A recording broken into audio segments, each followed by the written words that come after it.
आयुष के पापा के लिए लाई थी ये, सिकुड़कर आयुष के नाक का हो गया है। हमारी खूबसूरत साड़ी का तो रंग ही उड़ा दिया। इसीलिए अपनाए सही डिटर्जेंट, 2 डाला का एडवांस फॉर्मूला जो दे कपड़ों को नई चमक और साथ ही सिकुड़ने से बचाए, चले ज्यादा और पैसे बचाए। इसीलिए अब से जो धोए। श्रीमती सुशीला कार्की, जी हाँ, नेपाल की अगली एंटरिम पीएम के तौर पे जिस नाम को आप देख सकते हैं वो ये नाम है। बनारस में पढ़ी हैं सुशीला जी और नेपाल के क्रांतिवीर यही चाहते हैं कि सुशीला कार्की पीएम बने। और किसकी मजाल है जो अभी क्रांतिवीरों की बात टालने का जोखिम ले।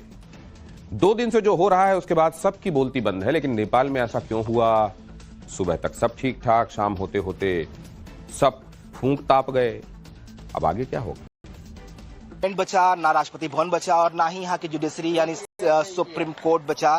तस्वीरें हम इस सुप्रीम कोर्ट में है नेपाल की, आपको दिखाएं किस तरीके से सुप्रीम कोर्ट को भी आग के हवाले किया गया, सब कुछ इसे भी जलाकर तहस-नहस कर दिया गया है। ये पूरी बिल्डिंग जो है आप देख सकते हैं किस तरह से यहाँ पे जो है जो निशान है कल के आग के, ये देखिए किस तरह से पूरी बिल्डिंग को जलाया गया है। ये सारे जो सुप्रीम कोर्ट की बिल्डिंग है, तमाम यहाँ फाइलें थी, इन सब को डिस्ट्रॉय किया गया है। और अब ये देखिए आप जो लॉयर्स हैं यहाँ के, जो लॉ स्टूडेंट्स हैं, जो लॉयर्स हैं, वो कैसे जो डॉक्यूमेंट्स यहाँ पे हैं, इंपॉर्टेंट डॉक्यूमेंट्स, उनको सेव कर रहे हैं। एक ह्यूमन चेन बनाया हुआ है, एक लंबी चेन है और ये यहाँ से जो अंदर फाइलें पड़ी हैं उनको निकाल के बाहर रख रहे हैं। ये बेसिकली क्या कर रहे हैं आप लोग?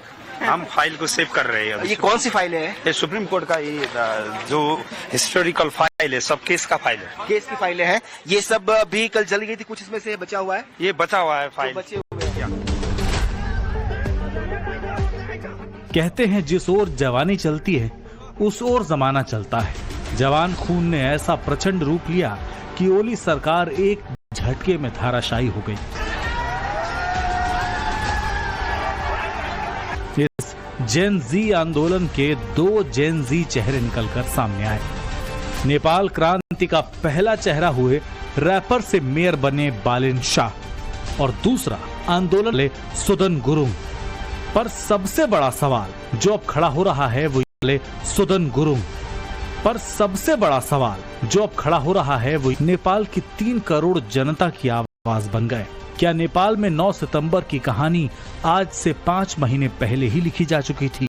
क्या हिंदू राष्ट्र की मांग को नजरअंदाज करना केपी ओली की सबसे बड़ी गलती साबित हुई? और अब नेपाल में आगे क्या होने वाला है? ये इसी साल के मार्च की वो तस्वीरें हैं जिन्हें ओली ने इग्नोर किया। ये वो तस्वीरें हैं जब नेपाल की सड़कों पर लोकशाही और हिंदू राष्ट्र की मांग को लेकर हजारों हजार की संख्या में हुजूम ने सड़कों का रुख किया। तब भी मांग वही थी, ओली हटाओ, लोकशाही लाओ और नेपाल को हिंदू राष्ट्र बनाओ। नेपाल में 17 साल पहले राजशाही को खत्म कर लोकतंत्र लागू किया गया था।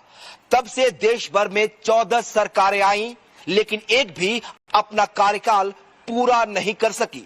नेपाली कांग्रेस के नेता शेर बहादुर देउबा 5 बार प्रधानमंत्री बने। केपी शर्मा ओली 4 बार इस पद पर रह चुके हैं।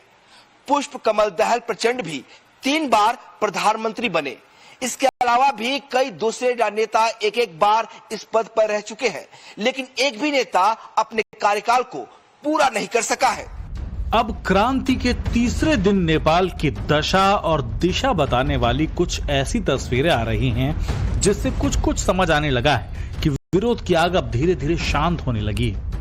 नेपाल में चारों तरफ हिंसा के बाद तबाही का मंजर है। आप देखिए किस तरह से जो गाड़ियां हैं उसे निशाना बनाया गया है। ये पूरा जो गाड़ियों का यार्ड है और यहाँ पर किस तरह से तमाम गाड़ियों को प्रदर्शनकारियों ने आग के हवाले किया और उसके बाद देखिए किस तरह से जलकर ये पूरी गाड़ियां खाक हो चुकी है।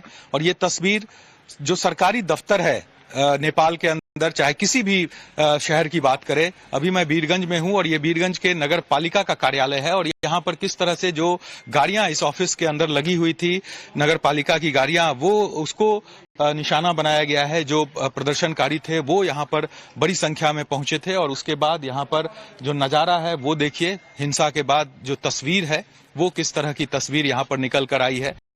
जो जेनजी कल तक सड़क पर दिख रहा था, किसी भी सरकारी बिल्डिंग है। बिगड़े हालात में नेपाल की सेना ने आगे बढ़कर मोर्चा संभाल लिया है। राष्ट्रीय सुरक्षा की जिम्मेदारी अपने हाथों में ले ली है। सड़कों पर नेपाली सेना उतरी हुई है। पूरे नेपाल में कर्फ्यू लगा है। सीमाएं सील कर दी गई हैं। नेपाली सेना ने सीधी वार्निंग दी है कि किसी भी तरह की तोड़फोड़, लूट, आगजनी या हमला अब दंडनीय अपराध माना जाएगा और इसमें शामिल लोगों पर सख्त कार्रवाई होगी। हिंसक प्रदर्शन में मौत होने वाले लोगों की संख्या 30 हो गई है और 1033 लोग घायल हैं। अभी तक काठमांडू में लूटपाट और आगजनी के आरोप में 27 लोग गिरफ्तार हुए हैं। पुलिस ने 33,70,000 नेपाली रुपए बरामद किए हैं। विरोध प्रदर्शनों के दौरान इस्तेमाल हुए 31 हथियार, 23 मैगजीन और बड़ी संख्या में गोलियां भी जब्त की गईं। नेपाल के लोग लोकतांत्रिक सरकारों से खुश नहीं है। इसके पीछे की वजह नेताओं के आपसी खींचतान, भ्रष्टाचार और भाई भतीजावाद को माना जा रहा है। इससे नेपाल के लोगों को वो सब नहीं मिला जिसके वो हकदार हैं। नेपाल में गरीबी चरम पर है, पलायन है, रोजगार नहीं है और कहीं न कहीं ये इस पूरे आंदोलन के पीछे एक बड़ा मुद्दा है। नेपाल में जनता वैसे ही सरकार से बेहद नाखुश थी और इसके बाद बैन लगा दिया, क्योंकि सरकार की नीतियों का नेपाली जनता काफी समय से विरोध कर रही थी और विरोध का नेशनल एवरेज से तुलना करने पर बेरोजगारी दर दोगुनी से भी ज्यादा क्यों है? 4 सालों में नेपाल सरकार का कर्ज नेपाल के जीडीपी के आधे हिस्से के बराबर कैसे पहुंच गया? नेपाली पूछ रहे थे कि देउबा परिवार और ओली परिवार का वंशवाद कब तक चलेगा और नेपाल करप्शन के इंडेक्स में 180 देशों में 107वें पायदान पर क्यों है?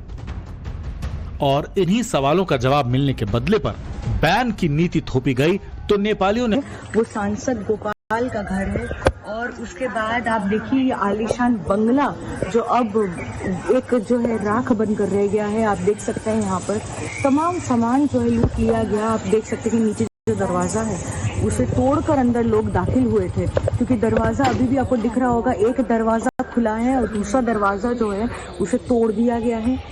चार्ल्स टिली ने भी भीड़ की हिंसा पर लिखा है। भीड़ की हिंसा को अक्सर इर्रेशनल एक्ट यानी तर्क या पॉलिटिकल परफॉर्मेंस है।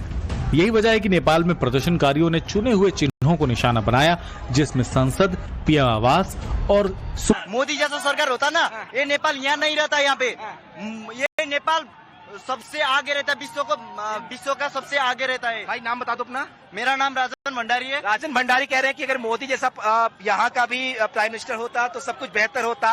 ओली करप्टेड थे और इन्होंने कहा, और उन्होंने देखिए कैसे जो है यूथ जोश में है, कैसे खुशियां मना रहे हैं। नेपाल को अब 3 चेहरों में अपना भविष्य दिखाई दे रहा है। नंबर 1, 36 साल के सुदन गुरुंग, जिन्होंने वीडियो जारी कर नेपाल सरकार की पूरी कैबिनेट का इस्तीफा मांगा। नंबर 2, काठमांडू के मेयर बालेन शाह, जिन्हें नेपाल की जेन जी आबादी अपने रोल मॉडल की तरह देखती है। नेपाल के पूर्व डिप्टी पीएम रवि लामिछाने, जो अक्टूबर 2024 से नेपाल की जेल में बंद थे, जिन्हें जेन जी क्रांति के दौरान जेल से छुड़ा लिया गया। बालेन शाह ने राजनीति में आने से पहले एक रैपर और कलाकार के तौर पर अपनी पहचान बनाई थी। रैप के जरिए युवाओं के मुद्दों को, उनके हिस्सों को नेपाल का बताया गया है। जब KP Sharma Oli SCO meeting के लिए चीन जाने वाले थे, तो बालेन ने यह मांग रखी थी कि केपी शर्मा ओली लिपुलेख का मुद्दा चीन के सामने उठाएं। लिपुलेख भारत का हिस्सा है, जिसे नेपाल अपना बताने में लगा है। युवाओं के बीच बेहद फेमस होने के कारण नेपाल का जेन जी उनमें अपना भविष्य तलाश रहा है। सुदान गुरुंग इसी भीषण भूकंप के तबाही से निकला है। 2015 में जब नेपाल बिखरी हुई जिंदगी और दहे घरों से जूझ रहा था, तब इसी सुदान गुरुंग ने एक ऐसा नेटवर्क बनाया जो शायद ही कोई कल्पना कर सकता था भूकंप प्रभावित लोगों की मदद करने के लिए। और अब यही नेटवर्क जो है बन चुका है हामी नेपाल। केपी शर्मा ओली के इस्तीफे के बाद उत्तराधिकारी की दौड़ में एक और जो नाम सबसे आगे चल रहा है वो है राबी लमिछाने, जो पहले पत्रकार रहे, नेपाल के पूर्व डिप्टी पीएम रह चुके हैं। उनकी फैन फॉलोइंग सोशल मीडिया पर भी तगड़ी है। नेपाल के युवा उन्हें भ्रष्टाचार विरोधी राजनीति